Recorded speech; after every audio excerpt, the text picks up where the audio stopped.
ভাঙলে তো নতুন করে হবে।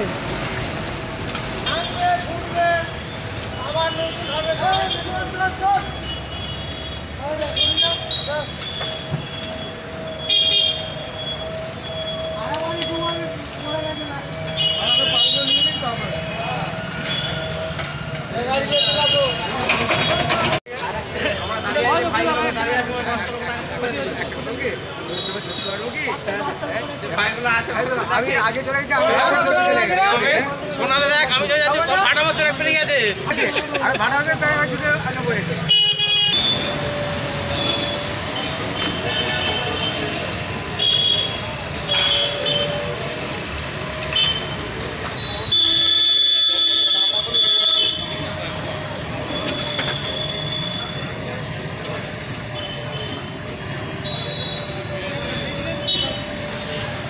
পলিশটা বেশি কিছু মাল নয়, মাটি নয়। পলিশটা বেশি কিন্তু মাটি না, খুব বেশি মাল পাবেন না। মাল তো তুমি দেখো না, পলিশটা পড়েছে না। আর একটু সোমেন, সোমেন দাদা কবিতা চোখে মারো টাচটা।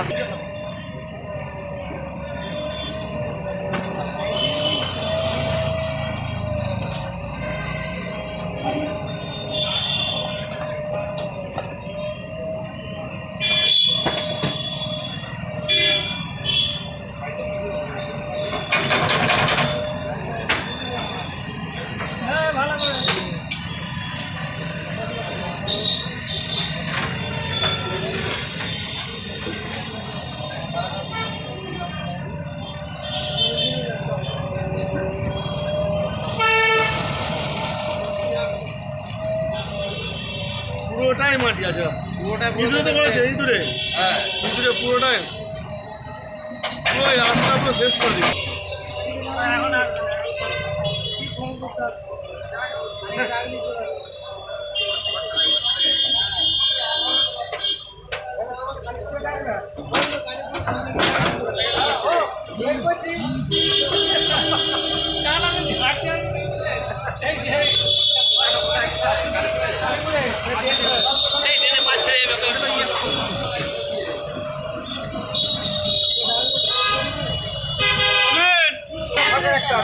নাহলে পরে বসে পারবে না।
ঘুরে দেখা ঘুরে দেখা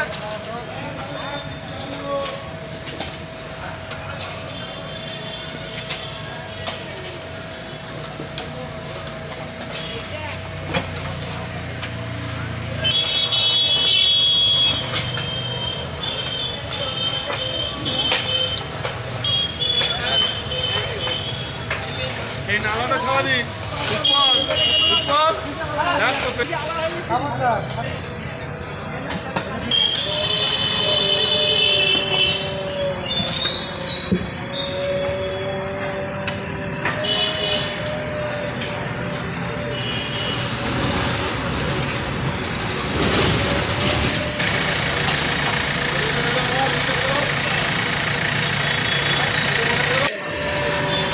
ড্রেনটা যে পরিষ্কার হচ্ছে এই বিষয়ে আপনি যদি কিছু বলেন।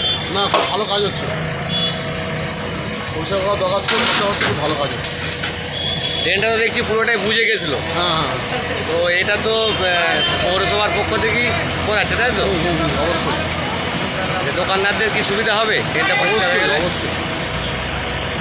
আপনার নাম দাদা? সাবির। আচ্ছা, এই রাতে যে কাজ হচ্ছে এটা কি পৌরসভার পক্ষ থেকেই কাজটা করানো হচ্ছে? আরামবাগ পৌরসভার পক্ষ থেকে আমাদের দিনে যেমন কাজ হয় সেরকম রাতেও আমাদের সাফাই কর্মীরা কাজ করে, বিভিন্ন জায়গায় কাজ করে। সেই রকমই আজকে আমরা আরামবাগের যে bus stand, main bus stand যেটা আমাদের, সেখানে কাজ করা হচ্ছে বিদ্যাসাগর বাস টার্মিনাল, সেখানে কাজ হচ্ছে। যে হাইড্রেনটা আছে, যে দোকানের বাস স্ট্যান্ডের সামনে যে বড় হাইড্রেনটা আছে, সেই হাইড্রেনটা ব্লক হয়ে গেছিলো, যার জন্যে জল ঠিকঠাক পাস করছিল না। আমাদেরকে এখানে ব্যবসায়ীরা জানায়, অফিসে জানায়। তারপর সেই মতো চেয়ারম্যান স্যারকে চেয়ারম্যান স্যারের তরফ থেকে আমাদের কাছে নির্দেশ আছে যেটা ইমিডিয়েট এটা ক্লিন করে দেওয়ার জন্য আমরা আজকে আমাদের সমস্ত সাফাই বিভাগের যে নাইটের যারা কাজ করে সেই টিমকে নিয়ে এসেছি। আমার সঙ্গে আমার সাফাই কর্মীরা আছে, আমাদের সুপারভাইজার এটা আছে, মানুষ আছে, প্রিন্সিপাল আছে, আমার ছেলেরা নর্মালি থেকে ট্রেনটা কীভাবে পরিষ্কার করা যায় আমি চেষ্টা করছি। আচ্ছা, এই যে ড্রেনটা, এটা একটা মেন ড্রেন, হাই ড্রেন, এই ড্রেনটা যে মাঝামাঝি বুঝে যাচ্ছে এবং রাস্তা দিয়ে জল উঠে যাচ্ছে, তো ওই পাশাপাশি যারা দোকানদাররা আছে তাদের উদ্দেশ্যে আপনি কি বার্তা দেবেন?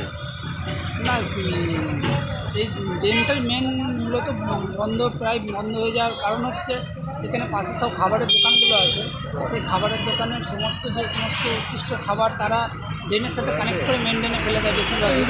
এবং ইঁদুর খাবারের দোকান ধরে ইঁদুর থাকে, সেই ইঁদুরে মাটি ফেলে ব্লক করে দিচ্ছে বেশিরভাগটাই। আমরা আগেও পরিষ্কার করেছি এটা, কিন্তু ড্রেনটা অনেকটা ডিপ, এত তাড়াতাড়ি পরিষ্কার করতে হতো না হয়তো, কিন্তু যে কোনো কারণে ব্লক হয়ে গেছে। আমরা প্রায় যেটা বড় ড্রেন এবং স্ল্যাবগুলো বারবার তুলে নষ্ট হয়ে যায়, সে কারণে বছরে একবার করলেই ভালো হয়, কিন্তু আমরা মাস ছয়েক আগে প্রায় করেছিলাম, কিন্তু ব্লক হয়ে গেছে। আবার আমরা চেষ্টা করছি যাতে করে দেওয়া যায়। আমরা আরামবাগের ব্যবসায়ী যারা আছে, যারা শুধু বাস স্ট্যান্ডের নয়, সমস্ত আরামবাগের যারা আছে সবাইকে বলবো যে ড্রেনে আবর্জনা ফেলবেন না, ড্রেনে পলিথিন বোতল ফেলার পরে ড্রেনটা ব্লক হচ্ছে, এতে করে সমস্যা বারবার আমাদের ক্লিন করে দিচ্ছি, ঠিক আছে, বারবার একটা স্ল্যাবকে তোলা করে দেখলে স্ল্যাবটা নষ্ট হয়ে যায় এবং সেটিংটা ঠিকঠাক হয় না, পরে সমস্যায় এলাকার মানুষদেরকে ভুগতে হয়। আর একটা বিষয় দেখলাম, বাস স্ট্যান্ডে রাত্রে দেখছি ছাঁট হচ্ছে। হ্যাঁ, বাস স্ট্যান্ডে রাত্রে দেখছি ছাঁট দিচ্ছে, আপনাদের সাফাই কর্মীরা কি ছাঁট দিচ্ছে?